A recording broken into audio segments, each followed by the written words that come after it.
Yo! Video games.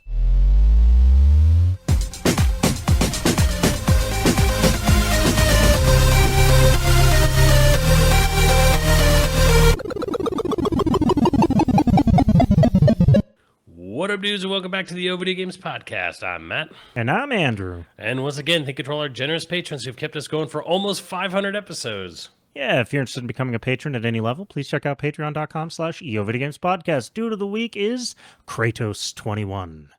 Thank you, Kratos. Dude. Thank you, Kratos. So we're... Hope the anger management has come under control. Well, now that he's a dad. True. Being a dad changes your perspective on things. Yeah, well, it definitely changes your opinion on pulling out, just generally. For better or worse, your opinion has changed on it.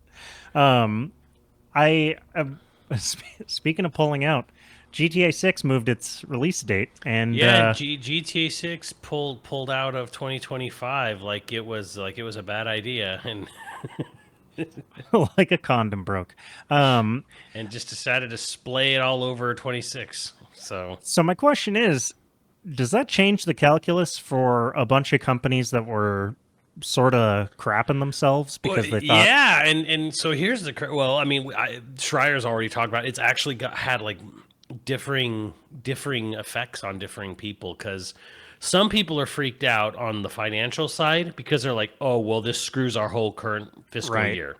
The whole fiscal year is over, because it's not only is it coming out next year, it's after March, so next fiscal. So this, this was the year, the moment the tide was going to come in and lift all the ships, and it's not happening. And some people are like, oh, thank God, like my game has a chance to sell something now. And then there's the other side, which is, oh crap, we delayed our game till next spring to get away from GTA 6 this fall. Damn it.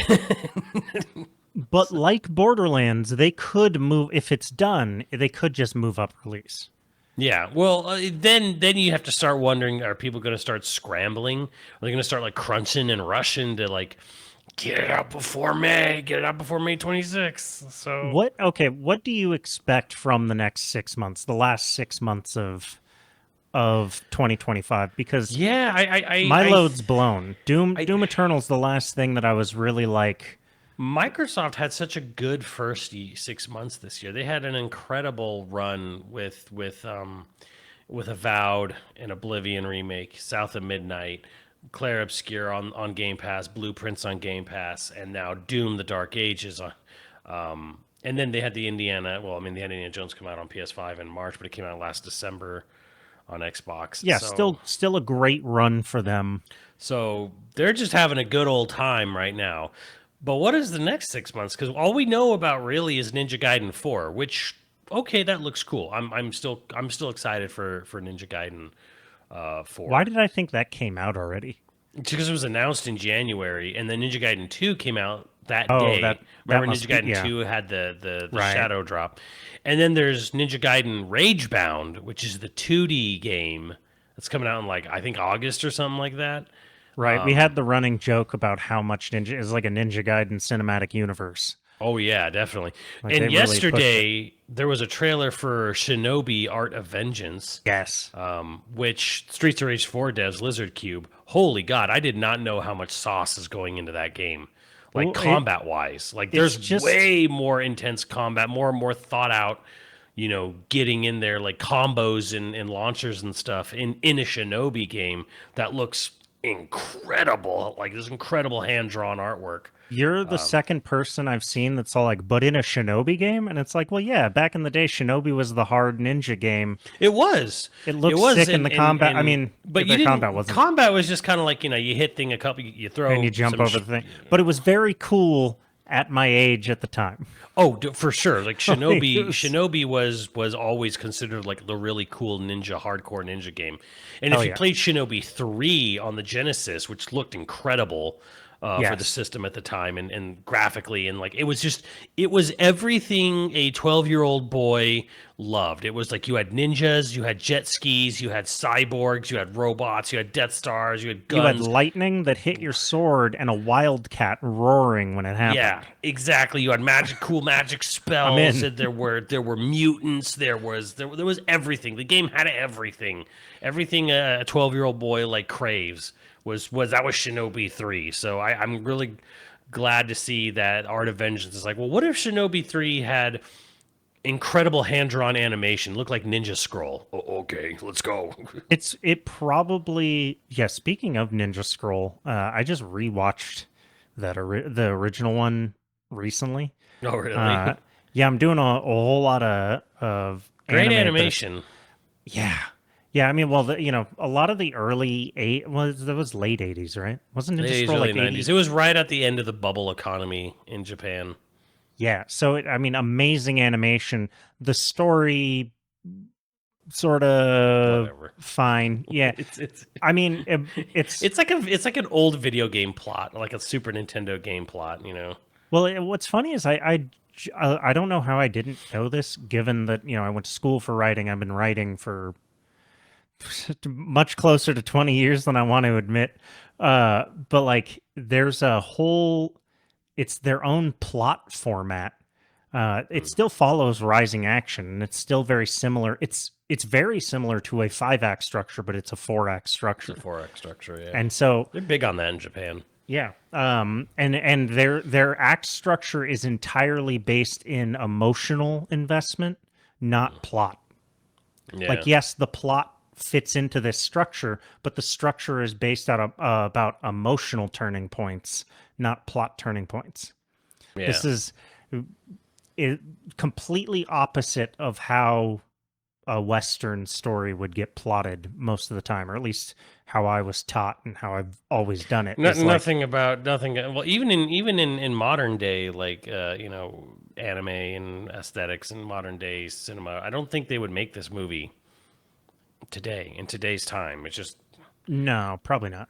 one. They had Well, that they had. There's the whole slicing decapitation rules in Japan that didn't Yeah. exist when the movie was made. So there's a sort of even the hardcore or even the more heavy violent stuff doesn't typically get as crazy as decapitation heavy as this. well, that in like late '80s anime was super horny and super violent. Yeah, But yeah, like also, the art style of late '80s, early '90s anime, I don't think has ever been surpassed. no, absolutely not. And I don't Call know. it a boomer take, but yeah, Well, it's just that like you're right. It's like right at the peak of the bubble economy. So much money and so much just like, I don't know, Riz was going into it where they were just, yeah. they were at peak, I read a fascinating interview with someone. I forget who it was. just like Hollywood was peak in '90s. Yeah, Watch well, a they were 90s talking film. about like, okay, so how did a film like Akira get made? And then they're asking someone because there's there's other insanely beautifully animated films, but they're so artur and so weird and yeah. like Angel's Egg is a big one, and Wings of Homonese, which is like Blue just Seed. just NASA like a NASA love letter kind of thing. Yeah. Or like, but the animation is just insanity. And like, how did someone convince these animation studios and production houses to fund these anime movies that are just so bizarre in the 80s? And they're like, it was the bubble economy, and they were literally throwing money at it because they could, and they didn't care. Yeah, it was the everything bubble. Yeah, they didn't care. They're like, whatever, we're gonna put our name, and if this movie becomes this big international hit, we're gonna have our name on it, whatever. Well, see, in an everything bubble, investors drive every aspect of the economy, throwing money at every idea they possibly can. Now, if this sounds familiar, okay, they really leveled off, and actually, I think the Japanese invented quantitative easing in order to prevent a collapse in their economy. Quantitative easing is what the Fed does when it lowers or raises. Quantitative tightening is when they raise interest rates. Quantitative easing is when they lower interest rates. Up until that point, nobody thought that would work. And at the time that they did it, I believe the Fed was literally like, that's the dumbest thing I've ever heard of. And then we did it for 20 years. But Yeah, hey, no, I it's mean, again, you got movies like Nausicaa, which you wouldn't get him. Like, imagine trying to pitch that movie. well, honestly, almost any Ghibli movie. How do you pitch any of them Well, you don't. without just basing it on who the director was? I can't remember who uh, Miyazaki's rival Rival, if Isao Takahata. target. Yeah, but every project that they pitched when they started their company, Ghibli, was entirely like they didn't pitch it to anybody. Like Yeah, it was entirely and based around their name. right. So they got whatever money they scrapped together to make Ghibli. Like the long and the short of it is that they scrapped enough money together to make their first couple of films. Because Nausicaa is not a Ghibli film; it was made like contract work between Right. multiple different studios, and they all came together and said, "Hey, let's make Ghibli." Castle in the Sky is their first actual film. And it does pretty That's good. right. Yeah. But it scraps, it does pretty good, but it scraps by more or less. And then, so Takahata and Miyazaki, they make two films at the same time on their own. That's Grave of the Fireflies and Totoro. And they've been adamant about the fact that they kind of survived because Totoro plushies. Made money. Yeah. Like Totoro made money, and more importantly, they had merchandise off of Totoro. And Miyazaki Nobody doesn't wanted like a Grave of the merchandising. Fireflies plushie.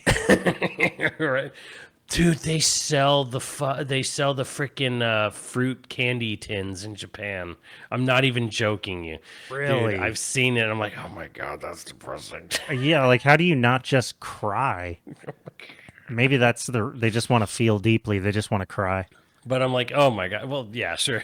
So they've kind of been saying like, yeah, we kind of survived as long as we did, mostly from Totoro merchandise, and the fact that they were just kind Yeah. of like they were mostly one or two at most movies at a time, and they did contract work. Like they did a music video. What Miyazaki Right. did on your. I love that. One of my favorite music videos, probably my favorite music video of all time.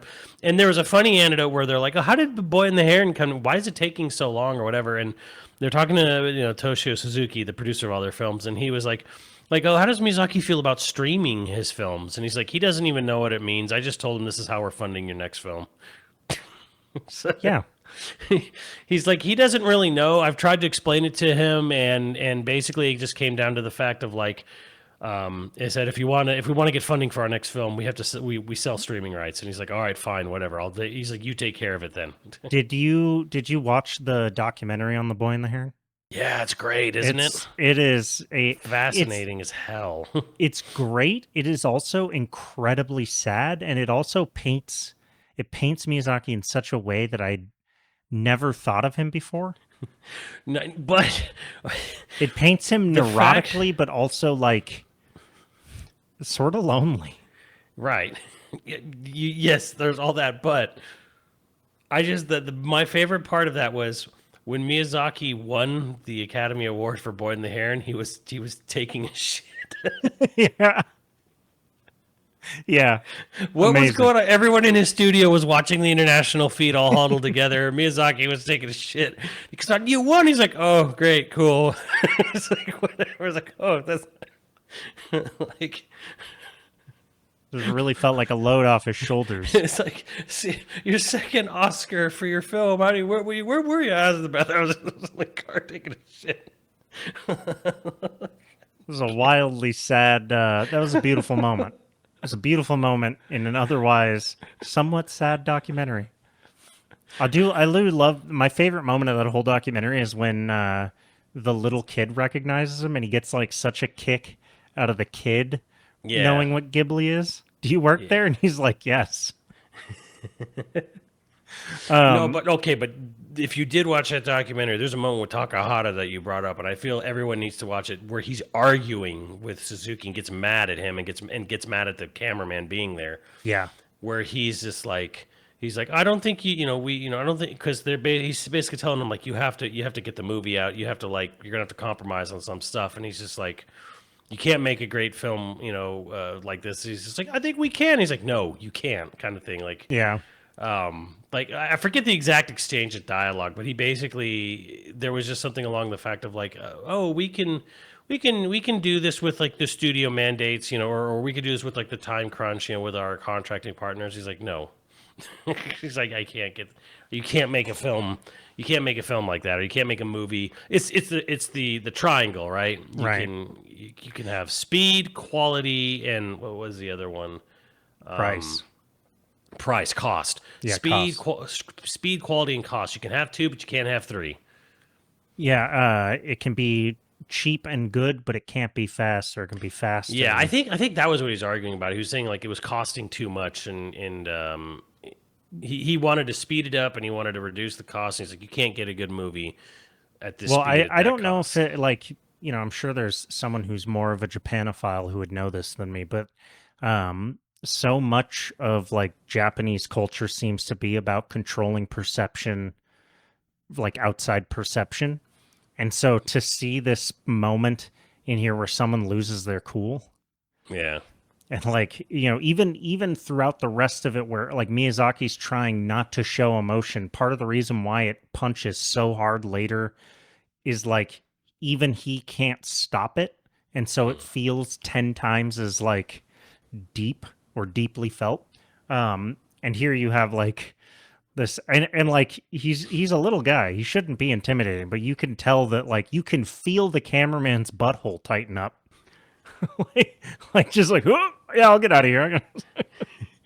And it's like, and he's not even really rude. Like he's rude for Japan, I would guess. Yeah, he is. But I've been in, having been in the same room with Miyazaki and spoke to Miyazaki. Like, I get it. It's a little bit of butthole tightening. Well, I mean, God, I mean, this is a story, a personal story where like I did the interview and it was a roundtable interview, like these little roundtable interviews with like all these outlets. Time magazine was next to me and USA Today or whatever, and we finished our interview and I was like, okay, that's it. You know, we're going to be respectful, whatever. And the whatever big career level jerk off journalists next to me immediately start begging him to sign their Mononoke art books and stuff. Oh. And I'm sitting there like, fuck. I'm like, I wasn't going to do this, but now I am. But like now I am. So like I took my badge, you know, out of my, you know, it was a paper badge. I took it out. I'm like, and I asked him if he could. Then I asked him if he could sign it. And I was like, fuck, I don't want to do this, but I'm doing it. Everyone's doing it. And then the fucking Disney rep at the time, like literally as I'm doing that, like comes over. No. He can't be signing anything. And then his translator's like, he's fine. He's okay with it. And he's like, all right, well, no more than this. And I'm like, fuck. And I was like, I was the last one. I was like. Amazing.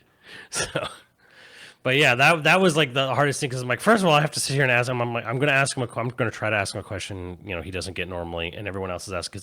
Because I was so angry listening to like USA Today and Time Magazine. I'm like, because they're asking, they're asking their questions. I'm like sitting here like, really, like this is what you're asking him? Like we got this interview with Miyazaki, and you're asking him the same question every interview he's ever been asked has asked him. Like I almost wanted mid interview to turn around and like slap them.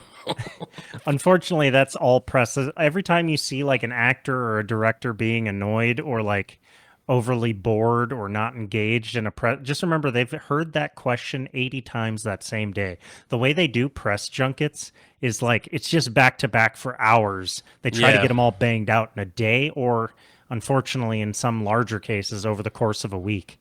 And so like there's like one of my favorites is Tom Hardy picking out all the pieces of chocolate and again, instead of answering questions and just like letting his co-star answer the questions.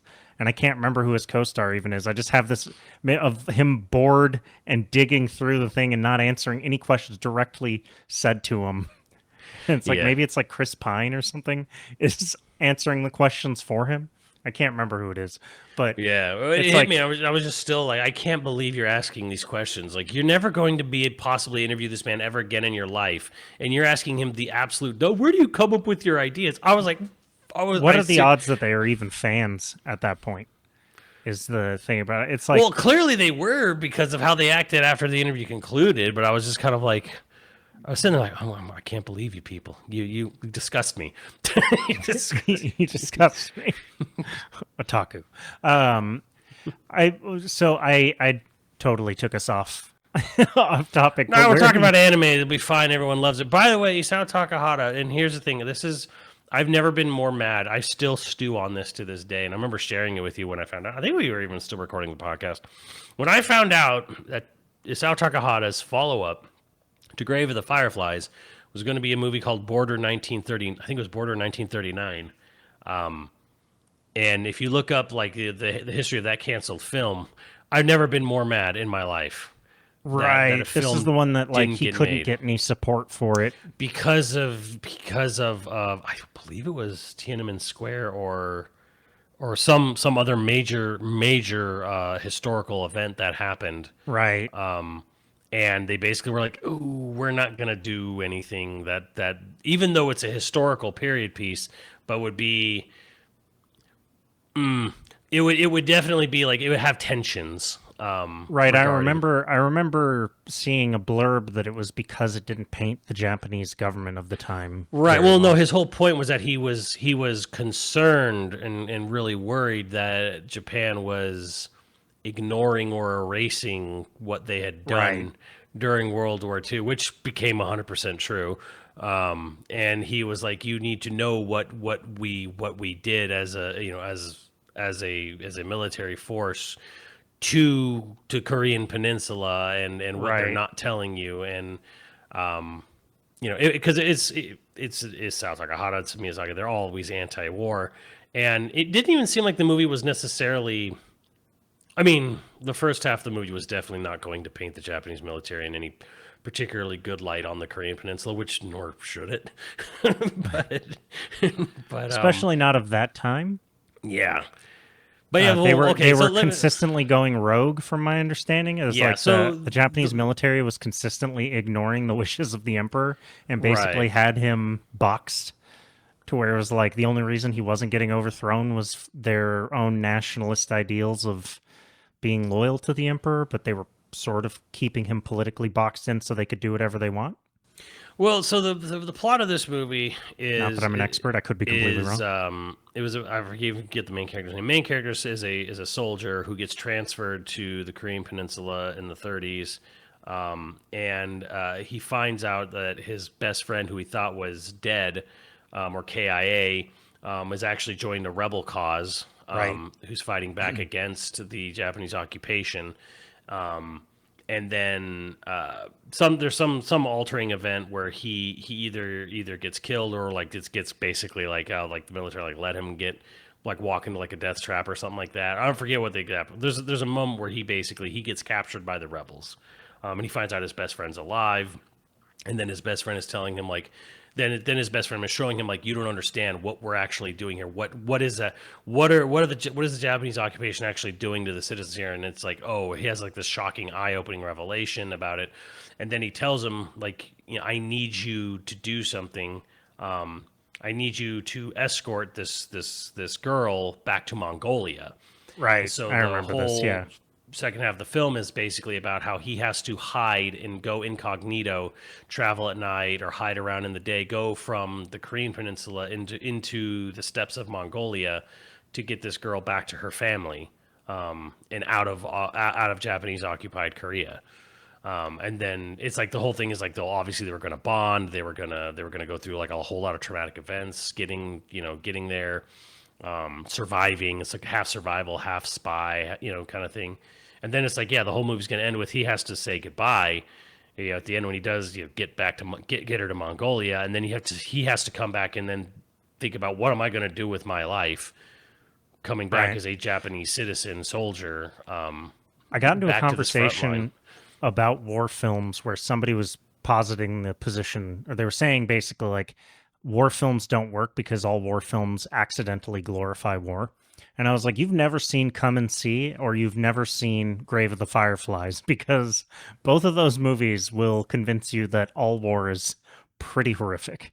And I think they're both World War II films. Yeah, they are both World War II films. Come and See, I think, takes place in Czechoslovakia. I might be misremembering. But yeah, either way, that's the movie that I still to this day fester and stew on, knowing that Takahata was supposed to do that. And then they moved on to Pompoko after that. But I was just kind of like, are you kidding me? Like, it could have been the greatest fucking animated movie ever made.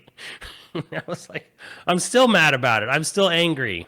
And then yeah, nobody in Japan wanted to fund a movie that was going to have anti-Japanese military rhetoric in it, and it's Yeah. like years later. By the way, Miyazaki got a ton of shit for Wind Rises. Yeah, oh, yeah. He got it from both sides actually, because one side was like he didn't really have anything to say critically about the war going on, and the other side was like, why are you painting the war as a stupid, like a stupid cause? Like, why were you not like, pro imperial, imperialism or pro imperial Japan in the film? Because it's like, because he's not. Like, what? And also you have to be pretty ignorant of his entire career to think he's going to be pro any war machine at all. Um, I what's funny about this is I was talking about like 90s because late 80s, early 90s anime, late 80s, early 90s, really into like 2000 peak Hollywood filmmaking. And when you watch a movie from today, even a good movie from today, and you compare it to even just like a pretty good movie from the 90s, man, the quality of filmmaking has like shifted. So, and what I think it is that visual effects has gotten so good that nobody has to be certain of what they're doing or has to know what they're doing until they get to post, and that leads to weaker filmmaking. You know what else leads to weaker filmmaking? Bad sound mixing. Bad sound mixing, yeah. And also just like writing is unfocused now because in the 90s and all the way up into the early 2000s, like there was very little fat on movies. And That's now true. it's like even a good movie like Sinners, there's 20 minutes. You could have cut 20 minutes from Sinners. It probably would be stronger. I could see that. It's not that it's not enjoyable, especially if you like the movie. Why you would want to do that, but I don't think I would. I mean, I don't look at that film and think too bloated or too much time. Some of the Nolan films, I definitely see that. Oh my God, Interstellar! You could have cut all of Matt Damon stuff out entirely, and wouldn't have changed anything. Well, there's like again, even good movies, like you compare it to the peak. And I'm not even saying like Speed. Speed's not even like an amazing mind-blowing movie. But you look at the level of like storytelling and the speed at which they tell that story, Speed.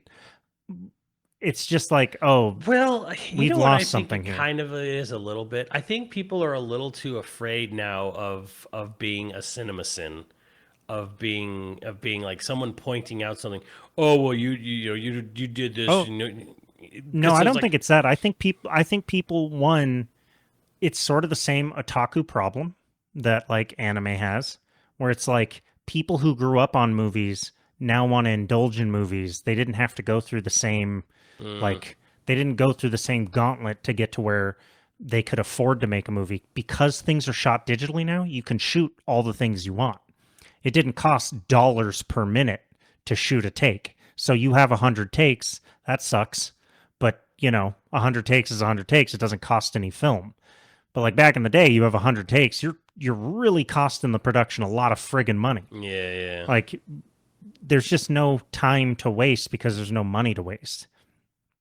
Now it's like, again, a screenwriter Still, having though, an extra 15 pages in the script. Everyone wants like a logical explanation for everything, and I get No, that. that's true too. I get that, but I think people also go out of their way so much now, or they want to over-explain things now. Right, everything's over-explained. That's another thing. Everyone's afraid of light bulb moments rather, and that is something that like Hitchcock said is the mark of a truly good film. Is if when somebody gets home, he described it as they open their fridge to get something out of their fridge and the light bulb turns on and they go, well, wait a second, why did... And he's like, that's the mark of a good film. They didn't think of it in the moment. The movie kept them moving so well that it didn't matter. And then when they got home, they were like, wait a second. It doesn't matter what they think when they say, wait a second, because that's a light bulb moment. And the mark of a good film is that light bulb doesn't turn on until later. Well, now people are trying to avoid it so hard. Because the internet has made it popular to point out all the light bulb moments. And it's like, well, the magic of a film and the magic of a story is that it moves you quickly. I don't need everything to be explained to me. Again, go watch Speed, and all of the backstory and all of this like relationship stuff gets communicated between the two partners in less than 5 minutes in the beginning while they're climbing up I an don't even elevator remember. shaft. I don't even remember this in Speed, honestly. Yeah, it's them disarming the first bomb when they rescue the people out of the. My boomer ass is probably a little more like, okay, Die Hard script is actually perfect. Die Hard. No, Die Hard script is because again. There's no like wasted time, you get as much information for everyone as you need in that whole movie. Like, and there at, is like, and nothing else, and everything is implications. Let the audience fill in the blank. You're not paying attention to the dialogue, then you won't catch how he feels about his marriage because he only says like 2 things about his marriage. It's like that whole script. Yes, that's perfect. They imply a bunch of things about the characters, but they don't spend 20 minutes showing you that his marriage is on the verge of defeat. You there's get a like great 2 moment lines where and the one German guy is flipping out, and she's like, what do you think's going on? It's John. He's like, what? Only my husband could make someone that mad. right. It's kind of like, oh, he's an asshole, and they fight a lot. There you go. Yeah, he knows how to push people's buttons. Perfect. Done. Move on. The Mummy. Isn't the original The Mummy from like 1999? Not the original, but 97. yeah, 99. In the first Something like 2 that, minutes, your strength gives me strength, O'Connell. You learn their entire dynamic in like 3 lines. And Benny abandons him when he gets like caught and gets thrown in jail.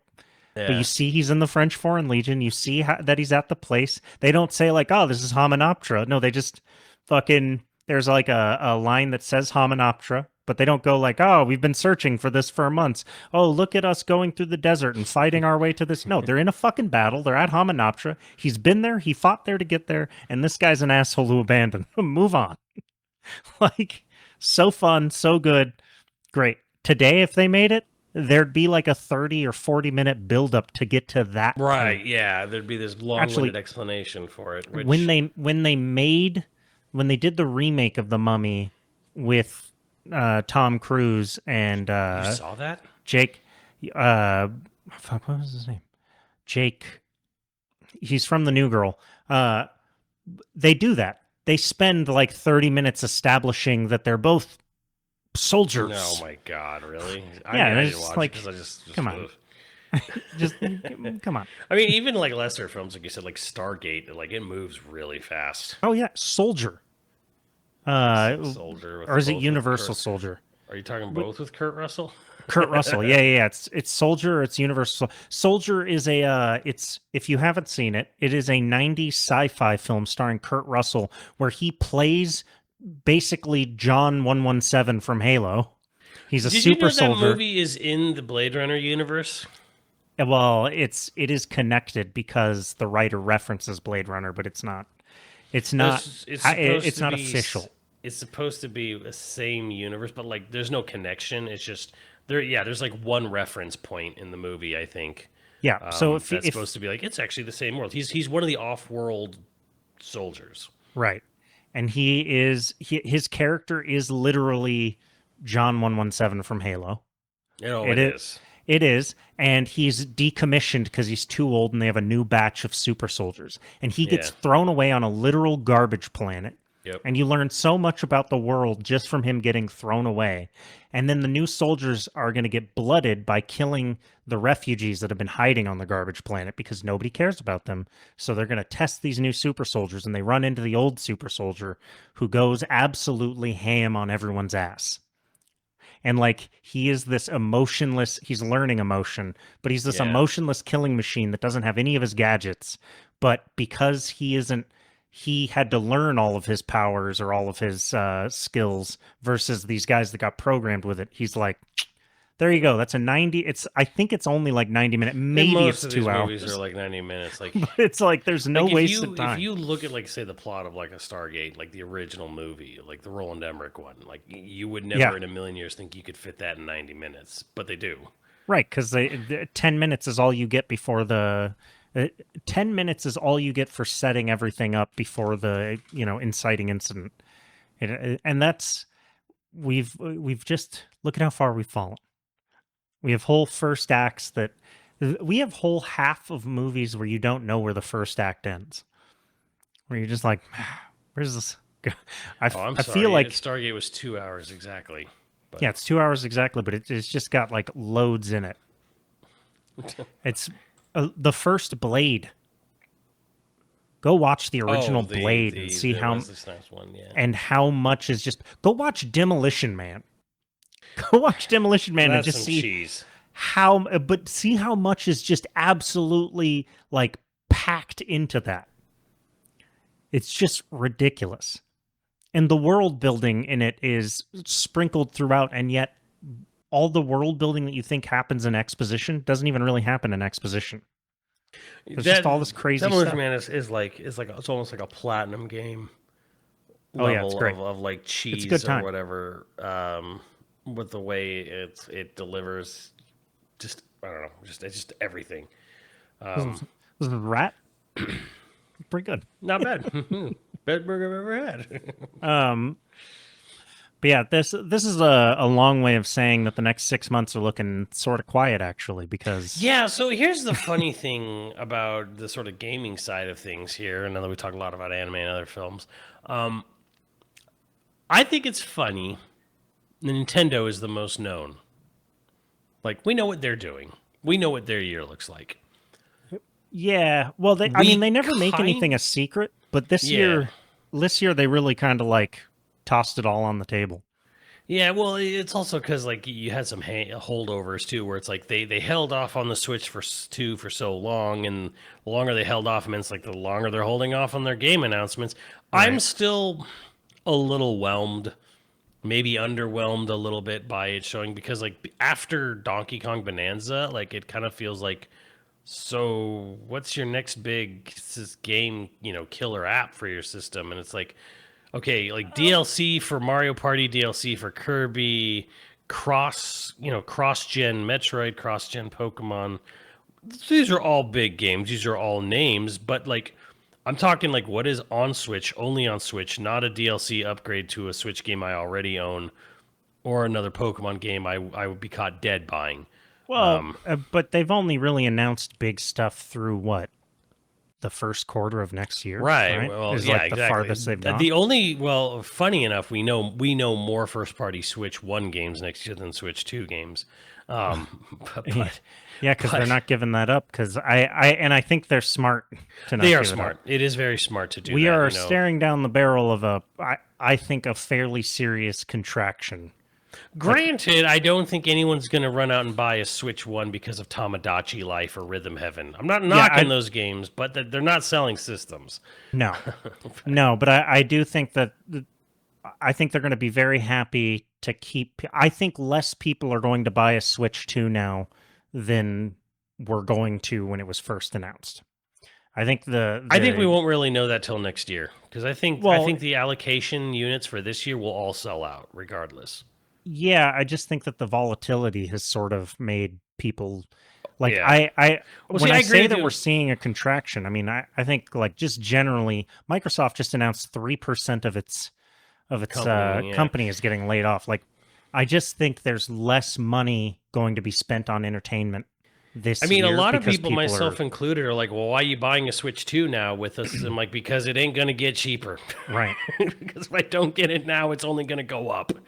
It's only going to go up, and it's only going to get harder to get. Right. So I'm just like, I'm just getting if I can get, I get a Mario Kart bundle now, $50 for Mario Kart World and the Switch 2. It's never going to be cheaper than that.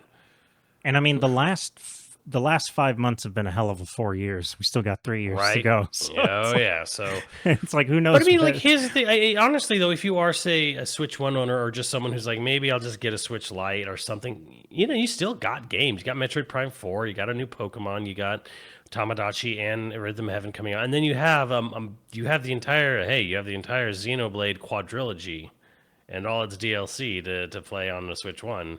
Do you think Sony's going to have some massive announcement at Summer Game Fest? Sony's funny to me because they were at Summer Games Fest last year, but like they were the hardest person to get any hands-on time with, which was funny because Astrobot was coming out shortly after the show, but whatever. And Astrobot was great. Happy with Astrobot. It was great. They're being so dumb. So they have Ghost of Yotei, which is what, October 2nd? I think that's the official release date. So you think they're going to just show a ton of that? And well, here's the other thing: is they have Marathon, and Marathon just had a closed beta. Right. It had a closed beta right around the same time as Arc Raiders, and what I read from people who were extraction shooter fans, Arc Raiders is apparently in a much, much better state and shape than Marathon. Really? Like Marathon, people who are extraction shooter people, like Marathon does not feel like it's anywhere near ready. You know, the thing is I keep seeing so much back and forth. It's almost like nowhere on the internet's useful anymore. And now I'm like, you know what? Until I play Marathon myself, I'm not going to believe anything. Yeah, well, Because I saw when I first saw the gameplay stuff of Marathon, I was like, and then I saw people that generally I agree with, and they were like, no. If you actually see like real gameplay and you get to play it, it's much better. And okay, I'll believe it. And now I'm seeing more stuff. Okay, and I'm like, do it. well, and again, this is all conjecture. I'm just reading people who enjoy extraction shooters, and they're like, it's not even that it's bad. It's that like it doesn't feel like it's anywhere near ready. Well, I wonder if it just also is like, are they pushing it out as fast as they can because they already feel like the window's closing? They feel behind the times. Yeah. Because extraction shooters really aren't fully tapped. I know that sounds crazy because every battle royale sort of tried to shift because Tarkov was getting so popular. But like truly, extraction shooters aren't really all that mined. It's just that nobody has necessarily tried to do something new. They've all chased Tarkov. But like the ideas behind an extraction shooter of getting dropped in with like 4 or 5 other teams and, racing for some objective and blah blah, like that has there's potential there. There's real potential there. It's just nobody's necessarily tried to think outside the box. It's like Tarkov did one thing and everybody's been like, well, that's what I'm gonna do. Well, Arc Raiders is interesting in a sense because it's a third-person extraction shooter, right? And which is pretty neat. And I like third-person shooters a lot. I'm not trying to crap on. I'm just saying. It's just my general view was that Arc Raiders has a bunch of maps already done and a bunch of stuff done, and Marathon is like we have 1, maybe 2 maps ready to go kind of thing. It just from what it just sounds like. It just sounds like because Arc Raiders has been it was announced forever ago. So was Marathon technically, but like at least a couple of years. Yeah, so it just sounds like this game was announced a while ago, and they've just been grinding away and just putting as much as they can. And Marathon feels like a game that, frankly, feels like it's been on the back burner forever, and now they just started really working on it. I think project managed to death. I could see that. The thing is Bungie has maybe pulled off the greatest con I've ever seen on Sony. Because what have they really... Have they been worth the billions? They inflated their worth quite a bit, right? That was like the big news. Because they got bought for like or close to $3 billion by Sony. Yeah, by inflating their value, doing some tricky stuff apparentry. Yeah, I have definitely heard that was over. What's the word? Like they overinflated their value. Which every company is going to. I'm sorry, $3.6 billion. Yeah. For Bungie gave him George Lucas money. Yeah, they gave him George Lucas money, and a lot of it. Apparently, the word is that like that was probably way too much. But Jim Ryan, little Dick Jim, was convinced that we need to have a bunch of live service games. God damn it, this is the future. So I can't say why this is like I mean, I can't say why I have this feeling, but I have this weird feeling about Sony, like where I'm just like, I'm kind of worried, especially because all of my backlog, like it's like really, it's Steam library and Sony library now are my two big libraries. And so like, I'm like, is Sony going to have a real bad year? Is that what's going to happen? Here's the crazy thing. Marathon is coming out in the fall. Right. And so is Ghost of Yotei. Ghost of Yotei is coming out. Well, that's what I was kind of getting at. Is like, we have this live service shooter that's not getting the warmest reception on its alphas or betas. and it's coming, and it's a paid to play. Like you're gonna have to pay like $40 or whatever. They're doing the pricing structured model for this big live service initiative from this big Right. company that they've invested hundreds of millions of dollars, and then a week later, there's this big single player follow up game that's really anticipated. Last year, there was this game called Concord, which was a big live service game that had a pay for model, and then a week later in the fall, Astrobot came out and was much better received. So Yeah. Okay, so Ghost of Yotei is going to be good at least. We can it be feels fairly like we're certain. setting. It feels like Sony is setting them fucking selves up again for a repeat of 24 in 20 or 23 and 25. I'm sort of confused because given all the companies that they bought and that they own, and they don't really have a ton going right now. I mean, They had 10 live services games in 10 or 12 at one point they were planning on doing, and a bunch of them got canned. And so I wonder what those teams are all doing now. So either we're going to have a real light year this year, or they're going to shock the world. Summer Games Fest isn't going to be entirely about Ghost of Yotei. They're going to have like rapid fire some ideas. Well, that's the question. I mean, what would you? Okay, so like let's make this a little more like topical rather than just regurgitating it from. What do you want to see? What is a product, like realistically speaking, doesn't have to be like a dream, like Legends of Dragoon 2. I mean, like, was it something Sony could announce that you'd be like, hey, I would like to see this. Would be really cool. Like just anything. Like, I mean, it's something that would excite you to see just dropped. I don't know. Like if I didn't know it was coming, and I like another Horizon Zero Dawn expansion of some sort, DLC like that. I would like to have a first person shooter set during the war where they were their fall of reach moment, where all the soldiers are trying to buy time for them to build the yeah, that would be cool. Or just like a Killzone reboot would be pretty sick. Even if I would prefer just a new entry, but a reboot could be really cool. What I think is actually going to happen, or what I'm hoping is going to happen, is like, okay, this year, because they had to cancel a bunch of projects, it's going to be light. And is that bad for Sony? Sure, but maybe that means that next year is going to they're going to have their heavy hitting year. They're going to have their first 6 months look like Microsoft's last 6 months. Right. You know what I mean? Where it's just like, we're just going to get hit with some really great games. I know there's people that are like, oh yeah, Sony's going to, have to chop off its arms and legs this year or whatever. And I don't want that to happen. Obviously, I don't want that to happen. They don't I like need gaming. to. They're just going to do it for shareholder purposes, obviously. Well, they'll do short-term cuts, absolutely. But what I mean is like you have some people that are like giddy at the idea of one of the big three failing. And it's like, oh great. So you don't actually like gaming.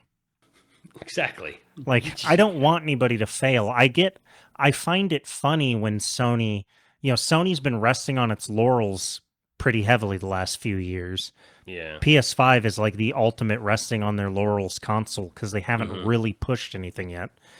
Yes, there's reasons, outside of their control, maybe for the first couple of years why, but we're 5 years in.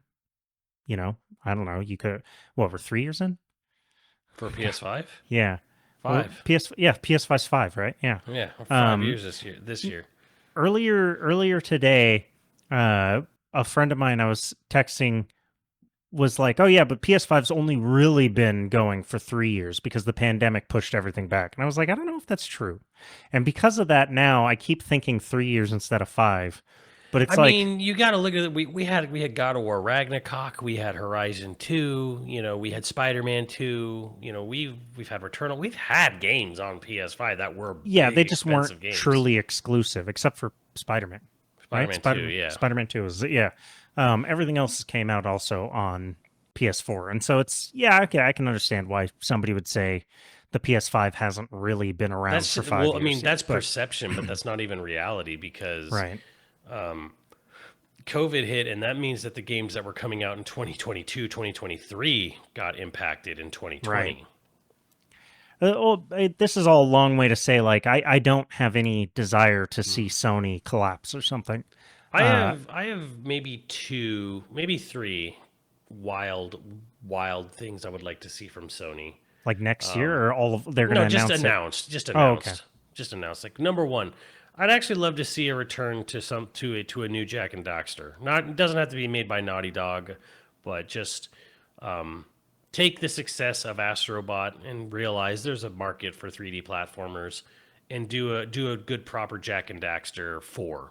Doesn't have to be like Jack 2 or 3. Doesn't have to be a shooter or a GTA clone. Could just be more pure platforming.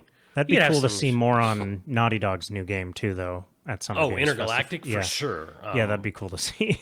Now that Yeah, I think and about it. I'm not going in like I'm excited for Intergalactic because I'm actually curious to see how you know how it shakes out. Like I'm not gonna because I know like people tend to sort of be like oh Druckmann writing and the Last of Us too, and I'm like whatever.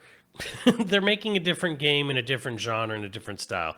Let us see what they have. Let's just see how it goes. Maybe it could be great.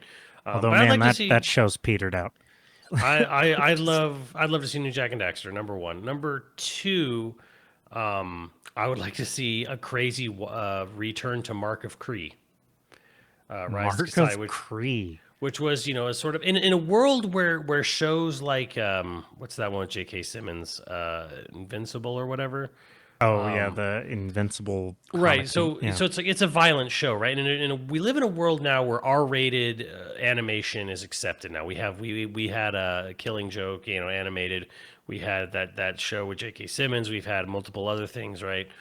We have shows where people are okay with bloody, gory, cartoonish violence, right? Primal's a great example. Primal's probably Primal, I should lead with perfect. Primal. Yeah. Mark of Kree was that on PS2. Mark of Kree and Rise of the Kasai were these games done by there were some ex Disney animators working on these action games where you played as like a Maori warrior of I think it was Maori, and it was hyper violent. And I'm like, that would be great. That would be a great thing to have as a sort of counter because you have God of War, and that's covering the realistic graphic side. But how cool would it be to see something that's going for we are making it trying to look like a cartoonish style, but violent as shit, like Yeah. Primal. Like we want to make Primal, basically. It'll definitely age better. Yeah, so I would love to see like a weird any sort of reboot sequel to Mark of Kree, Rise of Kasai. Mark of Kree would just be fun for me. And then the third one, which is way out there, I would love to see, and I think I don't even need to say this because you already I feel you kind of already covered it with Intergalactic. Do you remember Starhawk on PS3? No. Starhawk was the spiritual sequel to Warhawk on PS3, and it was like this cool, very I didn't own a PS3. What's that sci-fi show? Expanse. It's very much got an Expanse style setting, where you're I playing like as like that. someone who's just like a miner on some like off-world asteroid or whatever, and then like shit happens, and you have to basically get into a ship and like fly around, go on and off planet. I mean, that's cool. Yeah, I like But that. I mean, maybe Intergalactic is a little too close to that already. But like Starhawk, I would love to see a new Starhawk. Well, who the hell Just- knows in terms of Intergalactic? Because we don't really even know. We don't know. Yeah, you much might just about it at you all. might just be on that planet the whole time. It might just be a Dark Souls clone. Yeah, It very well could be. I would love to see more of Intergalactic. The thing is like I can't really figure out what's going to be at Summer Games Fest in general. So I don't have any idea. Honestly, I'm really in the dark here. This is going to be a hard bingo card for me. I mean, Jeff has people for sure. I mean, Yeah. dude knows how to get the show packed. It's if there are no major announcements, is he just gonna show Yeah. more of older game? I don't. Updates, A lot of Death Or, Stranding too. Well, there's the other thing too is not necessarily at the show, but usually has a showcase. Microsoft, what do they do for their next? I mean, Ninja Gaiden 4 is not out, but like I'm hoping to see Fable. Well, Xbox Games Fest, right? Or what's Whatever their their summer things in a showcase. month, right? Yeah, it's usually in June. So Yeah. Yeah, I don't know what they're gonna show. I would love to see more Fable, man. Some sort of Castle Wolfenstein or another Wolfenstein game. Or we've had so many modern day shooters. I would like a shooter to just any other time. Hmm. You know, pick any other time frame. I'm good on modern. We've had a lot of GWAT. We've had a lot of, just can you? I mean, there's so many different time frames, but like you could go back to the 70s, get those 70s battle rifles Yeah, out yeah, there. yeah. Everyone getting to use a FAL. That's that big 20-inch long that the Yeah. British used forever. It's just like there's The big weird handle thing over the yeah, top. it's got a handle. The French are using FAMAS. You could get away with something in the 70s. It doesn't have to be Vietnam. I realize a lot of people would go to Vietnam, just especially if you're from the U.S. You'd be like, well, the 60s and 70s was dominated, but it doesn't have to be that. Let's get one. Let's get one. Not the 70s, but like we could do the Falklands War. Hmm. Give me something of that time period, and yeah, okay, COD did the Cold War stuff, but like, They tiptoed around it. yeah, they sort of did it. Well, I mean, they Like, had Cold War. Oh, I'm sorry. COD tiptoed around Vietnam. They did Cold War. They did Cold. They've done many aspects of Cold War, but they tiptoed around Vietnam. but like a GoldenEye esque game, just something. I don't know. I want. How do you want to see? Would you like to see Hitman IO Interactives? Do you want to see their GoldenEye game or not GoldenEye? Sorry, their I would. James Bond game I'd be down. that I'd they be they interested. reconfirmed during the Switch 2 trick. Yes, it's still in development. I'd love to see more of the Perfect Dark game that has just fallen off the Yeah, map. yeah. I don't know if that's going to get any sort of announcement or any further. Mm. It feels like we should go through and make a list of all the games that have just sort of disappeared after they were announced, There and we was a haven't game heard. called Contraband for Microsoft that disappeared. It's It's just supposed to gone. be like a Smuggler's Run style game, and it never happened. It's just gone. Yeah, Announced, gone. Perfect Dark is around. It's still happening. We saw the update last year. Fable, I feel like, shouldn't that be close to being done by now? yeah. Is that what's going to be at Summer Games Fest or Xbox Games Showcase or? I feel like Fable, this should be Fable's time to shine, right? And they're going to be like, "Hey, it's actually coming out in." Can you imagine if they were like, "Fuck, we were planning on Fable to be May of next year." I'm like, And now it's November. now it's November this year. Yeah, just bring it up. Just push a bunch of things. I see people are freaking out about GTA 6, but I actually think this could be good because it might mean, now I'm not saying Rockstar would do this, but what if Rockstar got a bunch of calls and they were like, "Hey, the industry needs you to push this back just a little bit so these other companies can get out in holiday I mean, season." there's a And- lot of people that feel it's not even going to make its May 26th date. That it's almost definitely going to be fall. of Probably next not. year. Did you see that trailer? Yeah, I mean, should we talk about like? Okay, like I'll say this for sure. That trailer felt like that looks next gen. Yeah. That was That over was the like, top. okay, this looks like something my PS4 couldn't do. Although, okay, look, I realize we've really been trying to avoid politics, and so I'm not trying to go into the politics of this, but very, very funny to me that there is a certain subsection of people that are all like, "Oh, I'm never going to get GTA 6. It looks anti-cop." Bro, fucking Six Elmo games was in. saying that. Elmo was Six saying that. I'm like, games in. the game. Have you read the title of the game? Wait, you like even like what? Who? What? Like, that's where you gotta be like, that's gotta be a Russian bot, right? That's gotta be some misinfo bot trying to stir the pot because there's no Nah, way dude. anybody that was looking forward to Nah, GTA dude. 6. Elmo himself commented about Yeah, but he that doesn't exact- actually play games. It's He's true. totally disconnected from the real Maybe- world. But does that mean he's disconnected, or does the guy he's paying to run his gaming, all his gaming tweets, is he the one? Is he that disconnected too from reality? No, Elmo's the one that's disconnected. The guy that's running his gaming tweets just shuts his mouth and collects a check. Okay? It's just like, how could you, in what world, I'm trying to think of a single GTA that wasn't anti-cop. It's Grand Theft Auto. Right. And it's not because you're the policeman. There's a dirty cop in every single game. Hey, San man, Andreas wasn't. It it wasn't. was Samuel Jackson in San Yeah, Andreas. I was gonna say, hey, man, famously Samuel Jackson. like I just part of me is like the weirdest I know. I realize like we're internet brained. We're too online, and I often will say this to like my brother will say something like it's gospel of the world, and I'll be like, you're online too much. Go out and talk to real people. Real people aren't like that. Like But then you are again, looking. if you go out to Florida, where this game is going to be based, Florida's got some problems. well, it was funny because someone was saying like nowhere in Central Florida looks like this when I was showing because there's if you saw the map and the website and they have all the different areas. They have an area they say like the northern border of the state. There's a wilderness area and there's like pumas and deer and whatever up there. And they're like nobody in Central Florida has like hills like this. I'm like, well, it's not supposed to be Central Florida. It's the northern area, like the northern border. And I'm like, yes, there are puma. And they're like there's panthers. I'm like, yes, there are panthers in Florida.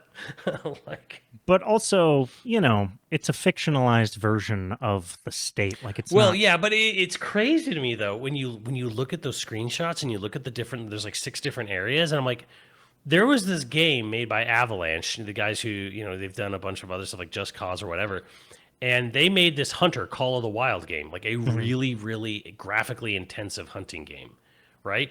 mhm. And here's GTA 6. It's like, oh yeah, that's just sort of like a thing you can do in our game. It's just going to be part of our game. And yeah, we have graphics as good as your whole video game budget.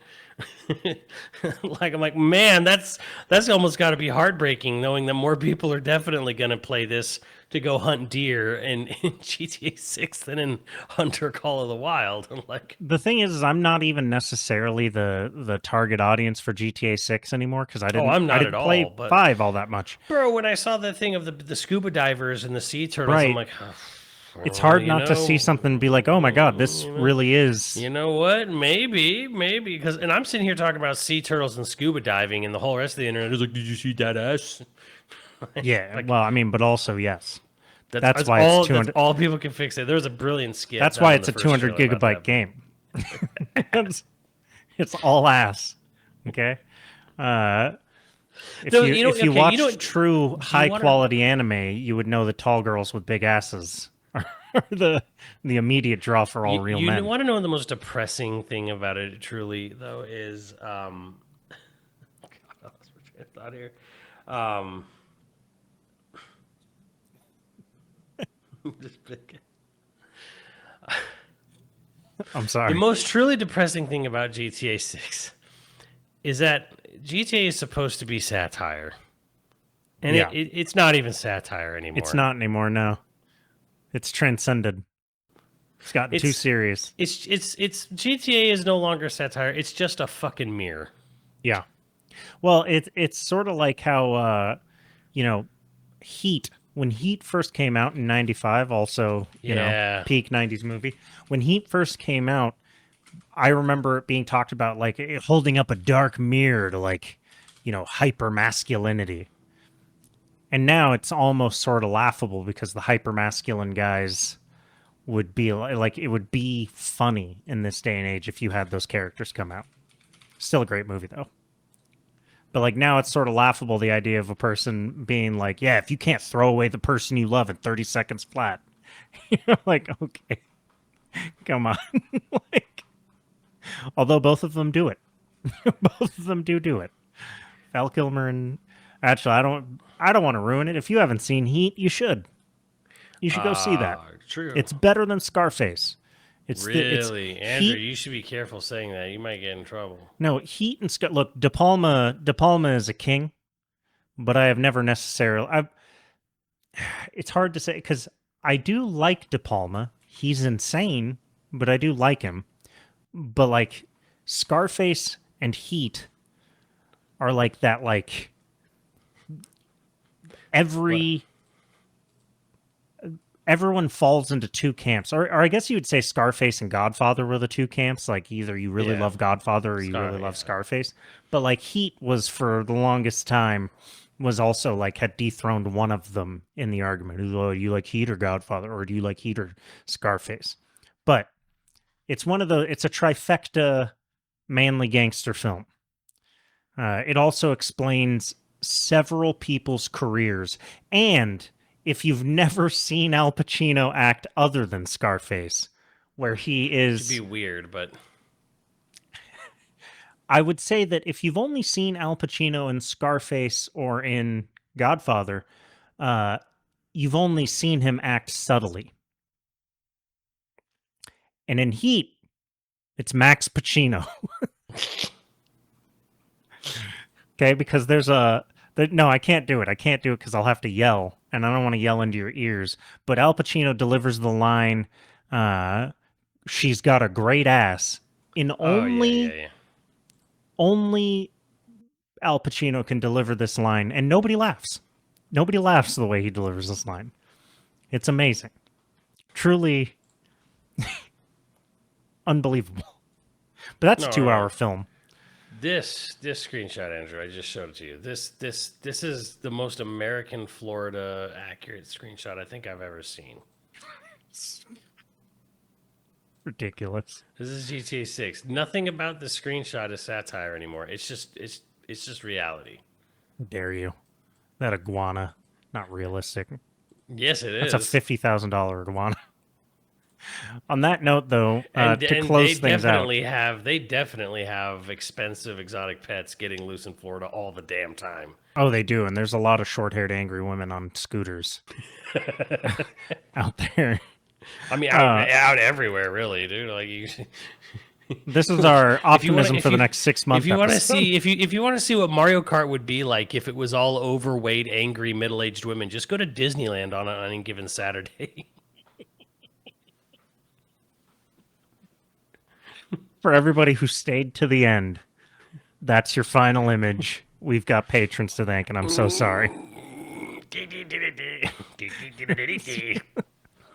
If you're interested in becoming a patron at any level, please check out patreon.com/YoVideogames Dude of the week was Kratos. Thank you, Kratos, so much. And our producers for this episode are Dragon Wolf Makoto, Austenite, Zybernite, Scrunami, Koroi35, Hyper Viper 89, LCL Mayhem, and Ziggy Z. Thank you, dudes. We'll catch you next time. Later, dudes.